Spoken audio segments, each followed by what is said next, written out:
கிறிஸ்துவுக்குள் மிகவும் அன்பான தேவ ஜனமே, ஆண்டவராகிய இயேசு கிறிஸ்துவின் இன்ப இனிய நாமத்தில் இயேசுவே என்னோடு பேசுமே என்கிற இந்த தின தியான நிகழ்ச்சிக்கு உங்கள் ஒவ்வொருவரையும் வாழ்த்தி வரவேற்பதில் என் ஆண்டவருக்குள் மிகவும் சந்தோஷமா இருக்கிறேன். எப்பொழுதும் கிறிஸ்துவுக்குள் சந்தோஷமா இருங்கள். ஹல்லேலூயா. சிரித்த முகத்துடன் காணப்படுங்கள். சென்னையில் இருக்கிற இயேசுவா திருச்சபை ஈஞ்சம்பாக்கத்தில் இருக்கிறது. அங்க உள்ள ஒரு பீச்ல இருந்து காலை நேரத்திலே உங்களோடு பேசிக் கொண்டிருக்கிறேன். ஹல்லேலூயா. சந்தோஷமாய் இருந்து ஆண்டவருடைய நல்ல வசனத்தை கவனிங்கள். அவர் உங்களை ஆசீர்வதிப்பார். சகரியாவின் புஸ்தகம் 4வது அதிகாரம் 6வது வசனம். அப்பொழுது அவர் செருபாபேலுக்கு சொல்லப்படுகிற கர்த்தருடைய வார்த்தை என்னவென்றால், பலத்தினால் அல்ல, பராக்கிரமத்தினால் அல்ல, என்னுடைய ஆவியினாலே ஆகும் என்று சேனைகளின் கர்த்தர் சொல்லுகிறார். பலத்தினால் அல்ல தேவ ஜனமே, பராக்கிரமத்தினால் அல்ல, தேவனுடைய ஆவியினால் ஆகும். என்னாகமம் 11:21 முதல் 23 வசனங்களை வாசித்து பாருங்கள். நான் வாசிக்கிறேன். அதற்கு மோசே, என்னோடு இருக்கிற காலாட்கள் 6,00,000 பேர் ஒரு மாதம் முழுவதும் புசிக்கும்படி அவர்களுக்கு இறைச்சி கொடுப்பேன் என்று சொன்னீரே, ஆடு மாடுகளை அவர்களுக்காக அடித்தாலும் அவர்களுக்கு போதுமா? சமுத்திரத்து மச்சங்களை எல்லாம் அவர்களுக்காக சேர்த்தாலும் அவர்களுக்கு போதுமா என்றான். அதற்கு கர்த்தர் மோசேயை நோக்கி, கர்த்தருடைய கை குறுகி இருக்கிறதோ, என் வார்த்தையின்படி நடக்குமோ நடவாதோ என்று நீ இப்பொழுது காண்பாய் என்றார். ஹல்லேலூயா. பாருங்கள் தேவ ஜனமே, இஸ்ரவேல் ஜனங்கள் இறைச்சிக்காக ஆவல் கொள்ளுகிறார்கள். மோசேயிடம் கம்ப்ளைண்ட் பண்றாங்க. எகிப்திலிருந்து கூட்டு கொண்டு வந்தியே, எங்களுக்கு இறைச்சி கொடுக்க மாட்டியா அப்படின்னு கேட்கிறாங்க. ஆண்டவர் சொல்றாரு, ஒரு மாதம் முழுவதும் உங்களுக்கு இறைச்சி கொடுப்பேன் அப்படின்னு சொல்றாரு. ஹல்லேலூயா. அப்போ மோசே சொல்றாரு, 6,00,000 காலாட்கள் என்னோடு இருக்கிறார்கள். அவங்க எல்லாருக்கும் எப்படி ஒரு மாசம் நீங்க கொடுப்பீங்க ஆண்டவரே? எவ்வளவு ஆடு மாடுகளை அடித்தாலும் எவ்வளவு மச்சங்களை சேர்த்தாலும் அவங்களுக்கு இதெல்லாம் பத்தாதே, பெருத்த கூட்டமாக இருக்கிறார்களே என்று சொல்றாரு. அதுக்கு ஆண்டவர் சொல்றாரு, உன்னால முடியாது மோசே, என் ஆவியினால் அது ஆகும் என்று சொல்லுகிறார்.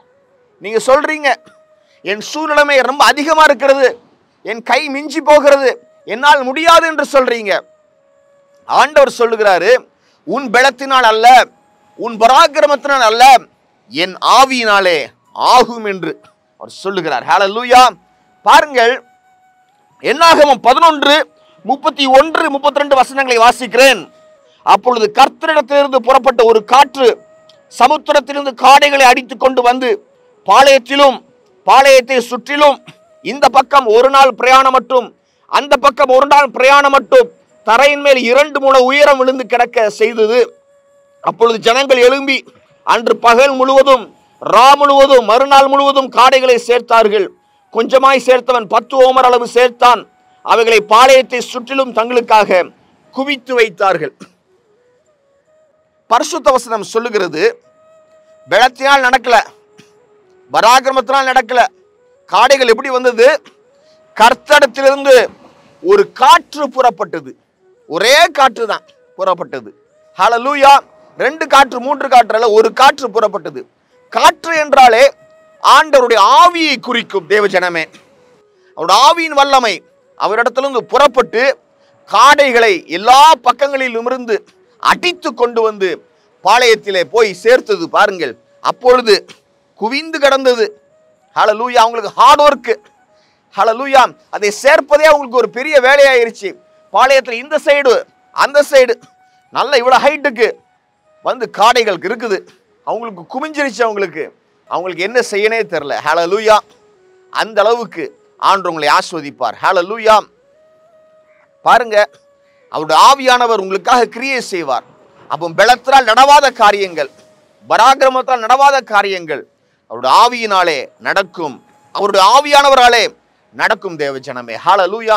பாருங்க, அது மாத்திரமல்ல, யோவான் 11:39-40 வசனங்களை வாசித்து பாருங்கள். லாசரு மரித்து போய்விட்டார். 4 நாள் ஆயிருச்சு. ஆண்டவர் சொல்றாரு, கல்லை புரட்டி போடுங்கள் அப்படின்னு. மார்த்தாள் சொல்றாங்க, ஆண்டவரே நாருமே 4 நாள் ஆயிற்று. பாருங்க, ஆவியானவர் கிரியை செய்யும் பொழுது அவருடைய மகிமை வெளிப்படும், நாற்றம் அல்ல. ஹல்லேலூயா. லாசரு வெளியே வந்தார், உயிருள்ள ஒரு மனுஷனாக. மகிமை வெளிப்பட்டது, நாற்றம் அல்ல. ஹல்லேலூயா. பாருங்க, பலத்தினால் அல்ல, பராக்கிரமத்தினால் அல்ல, அவருடைய ஆவியினாலே ஆகும். உங்களால முடியல, நீங்க கீழே போட்டுட்டீங்க. ஆண்டவர் சொல்றாரு, என் ஆவியினாலே ஆகும். என் ஆவியானவர் உங்களுக்காக கிரியை செய்து காரியங்களை நடப்பித்து கொடுப்பார் என்று சொல்கிறார். ஹல்லேலூயா. நாம் ஜெபிப்போம். பாருங்கள், ஆண்டவரே, எங்களுக்கு காரியங்கள் ரொம்ப கஷ்டமா இருக்குதுப்பா, நடக்க மாட்டேங்கி. ஆண்டவரே, கடினமா இருக்குது. எங்களுடைய எக்ஸ்பெக்டேஷன்ஸ் அதிகம், ஆனால் அதை ஃபுல்ஃபில் பண்ண எங்களால் முடியல. ஆண்டவரே, தேவைகள் அதிகமா இருக்குது. ஆண்டவரே, எங்கள் பலத்தால் நடக்காது, எங்கள் பராக்கிரமத்தால் நடக்காது, உம்முடைய ஆவியினாலே ஆகும். ஆண்டவரே, உம்முடைய ஆவியானவர் எங்களுக்காக கிரியை செய்து காரியங்களை நடப்பித்து கொடுப்பாராக என்று சொல்லி நான் வேண்டிக் கொள்ளுகிறேன். ஆண்டவரே, உமக்கு ஸ்தோத்திரம். காடைகளை உம்முடைய ஒரு காற்று கொண்டு வந்ததே ஆண்டவரே, அதே மாதிரி அப்பா, உம்முடைய ஒரு காற்று உம்மிடத்திலிருந்து புறப்பட்டு எங்களுக்கு வேண்டிய நன்மைகளை கொண்டு வரட்டும் என்று சொல்லி நான் ஜெபிக்கிறேன். ஆண்டவரே அப்பா, மரித்தோர் எழும்பட்டும், மரித்த காரியங்கள் எழும்பட்டும் என்று சொல்லி நாங்கள் ஜெபிக்கிறோம். ஆசீர்வாதங்களினால் நிரப்பும். ஆண்டவரே, நன்றி அப்பா. நன்றி செலுத்தி இந்த ஜெபத்தை எங்கள் அன்பர் இயேசு கிறிஸ்துவின் நல்ல நாமத்தில் எடுக்கிறோம் எங்கள் வல்ல பிதாவே. ஆமேன், ஆமேன்.